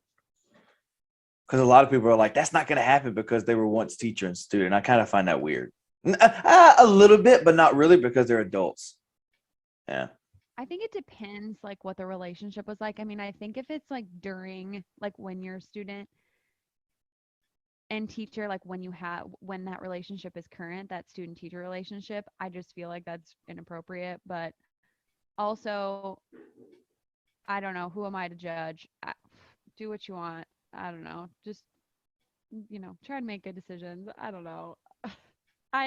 That's so hard for me because I probably would never have dated any of my teachers ever. But we did have one teacher that was like super hot. He was a gym teacher and he was our track coach, and we would like make jokes, but we would never even think about like being inappropriate. Like we'd just be like, oh, he's so hot, da, da, da. But like that's all. I mean, that's all we would say. But we were also like high school girls, Yeah. and this young, he was fresh out of college, came in to be our Ah. gym teacher and our track coach. And so, us being 17, 18 and him being not that 23, much older, 24. like maybe like 23, 24. Yeah. Yeah. And he was engaged. He wasn't married yet. But Oh, so still, that like, makes none it of us better. had So that dated. makes it better that he's engaged, not married. Right. But none of us like made in advance or anything. Like that was never even a thought around the table. We just like to joke about it because it was just funny. Because everybody else, all of our other teachers were like older and Pamper So. my pooch, baby. Yeah. I want to talk. Come over here, help us with our handoffs. Am I squatting just right, or do I need to lift more with my legs? Right. Can you show me this lift again? Thanks. Well, look, I want to talk about a couple more things, and I'll let you go because you probably got a busy schedule. But I want to do this thing. I did it only one time before, and I want to do it now. Cool. I want to ask the other sex a question. I don't really have a thing about this. So I ask you questions that guys don't understand about females, You ask me questions females don't understand about males, and maybe we'll have an answer. Okay. I don't really know what the title of this yet, Okay. but that's what I'm going to call it. I love it. Let's do it. Mike, go first. Put all the pressure on you because I don't really Me? have. Yeah, go first. Okay. Um. Hmm. Well, now you put me on the spot. I'm like, I don't even know. Um, are you in like super into sports? What? No, you're not understanding. That's not how it goes. No, I know. I'm just Oh, trying to I'm okay. trying to ask you because I was gonna ask a sports related question, but some guys don't like sports, so I wanted to inquire about that Okay. before All I right. continued with. My apologies. No, wrestling, but no, not really. Okay, so even for wrestling, like it I don't understand how it can be entertaining to sit and watch sport or like wrestling or Yeah. like NASCAR, like sit and watch it like at the house, and when you're out to eat, on the phone when you're out somewhere like like I feel like guys will always like pull up a game when they're out Sure. somewhere, like if their favorite team is playing or favorite person's wrestling or something, like it's like the biggest deal ever, and I feel like girls just really for the most part aren't like that, I guess. I mean, I love football and I'll sit and watch football, but also if I'm like in the car, I'm not going to really pull up a football game on my phone. Like, Well, I you think know, for me, I can't answer for every guy, but for me, I think it comes with the emotional that you have attached to it. Because, for oh, some okay. people, it could be a saving grace. They found football and they were going through a hard time. But for me, it was kind of wrestling was my first love. I mean, it was really, I was 5 or 6, and then I saw, Hulk Hogan getting his arm broke in the early 80s. And I was like, whoa, he just broke his arm. And then, it was crazy. And then like, I'm the type of person, like I'm not an angry person. I'm not, but when I watch wrestling and something doesn't happen to my liking, I would just go off the wall. Like my favorite of all time is Chris Jericho. And you may not know who he is, but he had lost a match. And I was like, no, it's not gonna happen. And I put money on it. And I got so pissed. I had a bowl of popcorn, I was going out. It was a big pay-per-view. I threw my glass against the wall. I broke it. I took that bowl. I said, this is some bullshit, but I'm not watching this shit anymore. It was crazy. And I was just, it's just the emotion attached, I think. I think it's like once you like, okay, for example, let's say if you have a boyfriend, Brooke, and you're like, you're so emotionally attached to this person. You don't want to know where they're at every second of every day. I hope that's kind of creepy, but you at least want to check in on them every now and then. Sure. I think that's kind of how it is for me, at least. Okay. That's so interesting. I don't know if I've ever seen it like that. So that is a very interesting Now I know insight. people that will watch football and will throw chairs at the TV. That's crazy. Yeah. That's too into it. Like it's yeah, it's. But yeah, I think it's just emotionally attached, honestly. That makes sense. That makes a little bit more sense because I just like I never understood like why I never wanted to do that. Like I'm not interested. Like whenever I go home, my brother always wants to watch all these basketball games and like he'll record all the basketball games and like make sure that he doesn't miss even one. And I'm like, how is this interesting to you? Like I get To me, it's bored. a snooze fest. I hate, not that I hate sports. I just find them boring. I don't understand nothing about them. I'm more history and science. So whatever. I'm more of a nerd than I Yeah, am a sports fan. It's and I crazy. and I like sports. Like I love football and I will watch football games. I would rather be at a football game than like watch it on TV. But like basketball, like I grew up playing basketball and like I get so bored watching it on TV. Like I will not sit and watch basketball games on TV.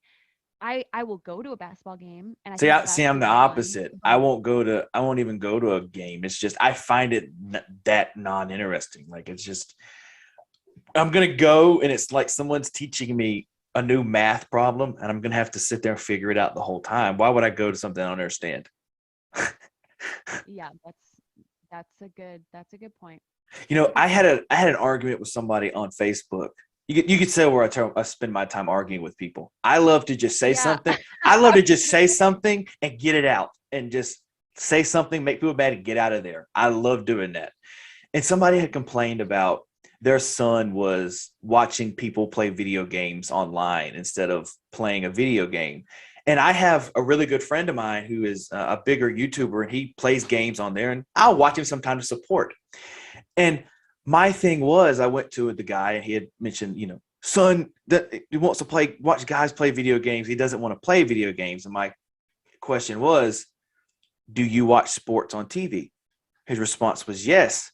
And I said, can't you go out there and play a game?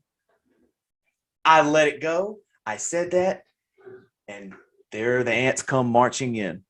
They were like, I mean, because it makes perfect sense if you're going to complain to somebody for watching a video game. Why watch a football game? Because you could go out there, you know what I mean? You could go out there and do it too.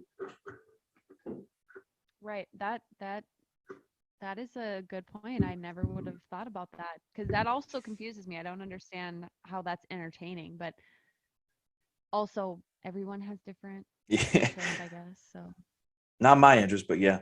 So yeah, like yeah. rounding up the question, I think it's an emotional standpoint, or maybe people just feel like they're more of a man if they do that, which I don't know how to be a man, so I just can go with the flow. I was raised by females. Woo. That that was the thing that I connected with Matthew McConaughey was, you know, because my mom and dad are still together, but my dad didn't really raise me. He was off working or doing whatever, and so I was raised with my mom and my grandma, and it was like, well, how do I be a man? And it was like, that was what Matthew McConaughey, he was like, well, how am I supposed to be a man? Are you, you know, it's these macho things, it's this, it's that. And then you learn, no, it's Right. paying your bills, being an adult, doing adult things. You know, it was, so yeah, but yeah, emotional thing. And I think people think it's being manly, I guess. Huh. Okay. I mean, that would make sense, I guess. Okay, your turn. Why do you all go to the bathroom at the same time? You go, I got to go to the bathroom. Well, I got to go too. You got it. Your bladders are that fucking quick. You got to go together. Yeah, we love I don't know. We love going to the bathroom. I together. don't feel talk like to I can nobody when I'm in answer- the bathroom. I don't talk to anyone. They're like, I need somebody to talk to. I'm going to pee and I'm going to get out. No. I think it's just like the walk to the bathroom. We talk and we kind of like I don't know, we like touch base, like, you know, especially if we're out with like boys or we're out with other people that maybe we're not as close with, like we'll go to the bathroom with our best friends so we can like recap like everything. Do my boobs look happening. okay? Are they Or- lopsided? Do I need to stuff them a little bit? Are they okay? Well, I'm sure that Don't lie. conversation Don't lie. trickles down. That's something that comes up. That is- that might be some. I don't know. Every time that I just like enjoy that little like you know, you get like 5 minutes of just, you know, getting to talk with just the girls, which can be really nice, and just kind of, especially if like something's going down or if you're with boys or there's like a new guy there, or I mean, whatever it might be, it's just sometimes it's fun, or sometimes it's like funny and adventurous. Like sometimes we will just like do super weird things, or I don't know, funny things. And I don't know. I think it's just like a social thing for us, which is super weird that it's like going to the bathroom is a social event, but it kind of is a social event, because then when we're all washing our hands, we'll like fix our hair, fix our makeup, and then we talk when we do that. So it's just kind of, it's more fun. It's more fun than going to the bathroom by yourself. We don't talk, I don't think, really, like when we're actually going to the bathroom, but like when we're at the mirrors and stuff, like, yeah, we chat. That would be weird to hear somebody go, what are you doing tomorrow night? Because I don't understand really what you're doing. That would be really awkward. That would be really awkward. Really weird. Yeah, Be that's like, not usually how that's bro, not do your usually how it business, goes bro. down. It's Do your business, bro, and leave me Yeah. alone, and we'll talk afterwards. correct. Be quiet. And wash your hands. Wash your hands. Well, we all know that we wash our hands because we will all wash our hands like at the same time. All right, we'll go one more round, then we'll cut it short because we're running short on time. If you're cool with that, we'll let you got to go now. Yeah, absolutely. Man, these questions are hard to think about.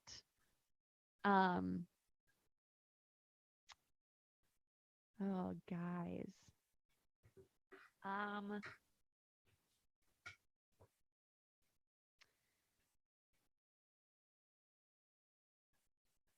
Why? I feel like this is like a guy thing, and I might be wrong. I might be very off, but I feel like a lot of boys, like when they're younger, I don't really know that this is as applicable like when people are older or adults, but I feel like when boys are like younger, showering is like such a tough chore. Like I feel like they see it as a chore rather than like I just need to bathe so that I can be clean. Like I feel like some I don't know, like even just growing up and like having a little brother, like it was like pulling teeth to get him to shower. It's not really anymore, like he knows that he needs to. But like it's just like not an interest. Even if they come home sweaty and whatever, like they still just like won't shower or I don't know. I just felt like growing up it was kind of like pulling teeth to get my little brother to shower. I mean, he would because we would make him, but it was always like, oh, the worst thing in the world. And so that was always interesting to me. I don't really know if that's just a guy thing or maybe just like a little kid thing, but I feel like hygiene is maybe a little bit more important to girls from like the get-go, and maybe that's just like a social thing, but Call me a I don't know if girl. you have a take on that. What?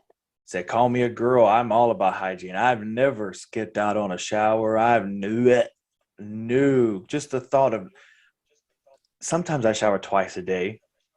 It's just Yeah. Well, I like to smell good. I don't want to be funky going around. Like something okay. right. Now, but I think because we had these problems with my cousins a lot because they would always come over and you'd be Yeah. like, okay, you gotta get a shower. And then like you said, it's like pulling teeth. Yeah. I just think that it's kind of the FOMO, early stages of FOMO setting in for them because it's like, oh, Okay.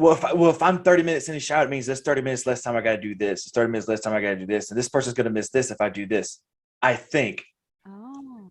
because that's the only thing that I think Yeah. can make sense because I don't know. I've never like I don't wash my hair every time I get in the shower because it's all kinky and curly and I can't do nothing if I wash it. So like I got specific wash hair day. Wednesday is wash hair day and people are like, are you crazy? Like, no, I mean I brush my teeth in the shower. I'm not crazy. I just try to get it all done in Yeah, one right. time. I try to get it all done in one time. Hey, I ain't got time to sit at the sink when I was just in water. Right. That's so funny. That's a great answer. I never considered it to be like a FOMO thing, but that makes so much sense that they just don't want to miss out on whatever's going on. I knew somebody. Ugh, this just makes me gag just thinking about it. He had this shirt. I think it was like a Megadeth, the band Megadeth. He had a Megadeth Yeah. shirt. He loved the shirt so much. He was like he wore it every day. And what you didn't realize was he had never showered. And you literally, when he took his shirt off one time, it like came off in pieces. Oh. Like it was like they peeled the shirt off of him. And I was like, oh my, hey, bro, we ain't friends no more. Go back home. We ain't friends no more, dude. It was Oh. because I'm not gonna be friends with somebody that don't shower. Poor guy, it was his decision. Well, maybe you just needed a little bit of encouragement to hop in the shower. Hey, bro, you fucking stink. Go get in the shower. That's my encouragement. That's like a guy's way to encourage You know, him. I I'm don't over care. here like, I don't mind hurting somebody's feelings. Like, I'm gonna be like, hey, bro, that is like my worst nightmare. really? Like, Do you need me to go buy you a Yeah. toothbrush? Because your breath is stinking. Like, I don't care. Like Oh my when it comes to hygiene, I don't care. I'm like, hey, dude. Now, if I know you, I'm gonna do that. But if I Right. just see you in Walmart and I'm like, hey, bro, you stink, then Yeah. I'm gonna get my ass beat. Because I got one fight with me, and that's if somebody jumps in front of me at a concert or something. I got fruit flies or something Yeah, it was flying like, are all you around, just are you flying all bug around. killer today? Yeah, but yeah, it's just, hey, dude. Here's some. I remember this one dude came with a bar of soap and gave it to this one dude, sat it on his desk and said, I want you to use this tonight. And I was like, oh man, that hurt me because I would never do that. I would never do that to somebody I didn't know. But No. if I knew, like if I knew you, I'd be like, hey, you fucking stink. You need to go get a shower. Yeah. Like, or I'd just be like, close your legs, you're stinking. You could smell me across the Zoom? Dang. Dang. I've told people that so many times, like females in general, they're the ones that find it the hate of when you go like, close your legs, it stinks. And then they're like, does it really stink? And then they close their legs. It's kind of, you should try that out. You should try that. Somebody and say, close your legs, it stinks in here. I would never do that. Hey, I just wouldn't. I am so afraid of offending people. why? I don't know. Because I think that sometimes I can get offended really easily, and that's just something that I am working on with myself because I need to not take things so personally, but I just always have, and so I always think about how I would perceive something, and so I assume that people are going to perceive things the way that I do, and so I won't say a lot. Like I have a really good friend who has recently been trying to get me more comfortable with like just being a little bit more like bold and like, you know, asking for what I want, saying no is okay, things like that. So hard for me, but we're working on it. You need to work on it because, hey, it's I not know. fun. I've been in that position because I used to not be like that. I used to not because I just, but then it got to the point where I didn't care no more. Like, it's just like so much shit had happened. Like, why do I care? People don't care offending me. So why not be the same? And it was just, but it comes easier, I think, once it, I think it becomes easier once you try to get out of that stage. Because I was in therapy for that. I was like, look, I'm scared to tell people what I think, and that's bad for me because I was at a job and they're not paying me what I should have been paid, and I wasn't saying nothing. Yeah. It's like, because they're gonna fire me, and they were like, go up there, you got to make a name for yourself, And so, but yeah, I think you need to work on that. I know, I really do. I'm getting a little bit better, but I would never like outright I would never want to offend anybody or make anybody feel bad because I just am I would just like feel really bad. I don't know. That's why I just keep my mouth closed. All right, last question for this, and that is, Okay. why? I don't know if this is you, but from my mom, my sister, and all my cousins, why do girls love to watch stuff that makes them cry or do things that make them cry? And another one to go along with that, what is up with this? Why do women do that a lot? Like, what is that? They cover their mouth and nose at the same time and they're like, oh my God. As far as the covering nose and mouth, I don't know that I do that like this. Yeah, like that. I And then don't you really do cry. that. Yeah. No, I don't do that. Okay. I don't know. I don't know what that's about. That's probably just like trying to cover up part of their face when they're crying. I don't know. I sometimes I will like with one hand like try to cover like my nose and mouth with my hand. I don't know why I do that. I think it's more of like a protective like don't look at me Or kind Michael of Jackson. Ha! thing. Yeah, right. I can disguise it that way. So probably just I don't know, probably just trying to like hide their public emotion if there's like other people around. Um and as far as like I don't know, I don't know that all women do this, but I feel like when you're already in like a sad state, I feel like you just want to make it more dramatic. And so you watch movies or listen to music that make you extra sad because you can't stand the idea of watching something that would make you laugh or be happy, because I think sometimes we make a decision that if we're sad or we're like upset about something, we're gonna just be upset. Like we make the Hell decision to yes. be And then upset. keep that shit when you get in a fight. The other day, I said I look good in this shirt, and you said, okay, get it, say yes. And you're gonna keep that up for the next 3 weeks. Yeah. We like to And when we you like to answer hold the things. phone, you're all nice, and then you get off the phone, you're back to fucking monotone. That is interesting. That's interesting. Yeah. I'm probably like that. I'm probably pretty like that too. But that's just because I feel like probably the reason for that is like a lot of us, and I don't even think this is just women, I think this is men too, are taught to cover up their feelings.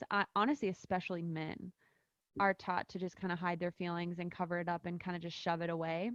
And yes, women are known to be a little bit more emotional, but even these days, even growing up, like I feel like I always felt like I had to shield my emotions or what I was feeling or what I was thinking, and it was just going to be okay. And like just whatever, you just need to figure it out, and you need to get past it. And kind of like it's your problem type of thing. And I feel like these days it's society is a little bit more open to, with especially with the increase in like therapy and like just the conversation around mental health, which I think is wonderful, absolutely wonderful and so necessary. But I think that especially like if you're in therapy, like your therapist will tell you like you need to feel your emotions. Like it is okay to sit in sadness for a little bit. It is okay to be mad for a little bit. Because if you don't let yourself or allow yourself to feel whatever you're feeling, you're just going to shove it down, and it's going to build and eventually come out at a later time. And it's going to come out as like anger and resentment and all of these things. I mean, same goes with like passive aggressiveness. I feel like it's kind of along the same lines. Like you need to feel what you feel, and like it's okay to do that. It's okay to be sad, it's okay to be mad, whatever. um and so I feel like a way to kind of sit in those emotions is to watch things or listen to things that will maybe help you feel like you're not the only one that's feeling those things, and um make you feel like you're not so alone in whatever pain you're experiencing or whatever that might be. And as far as watching things that make you cry just even when you're not sad, I don't know. I feel like I don't usually choose to watch things that will make me sad, because I feel like I take on a lot of emotion, so I feel like it'll make me sad the rest of the day. But um I don't know. I think emotion is super cool, and I think women are really drawn to emotion. And I feel like movies that make you cry are just done really well.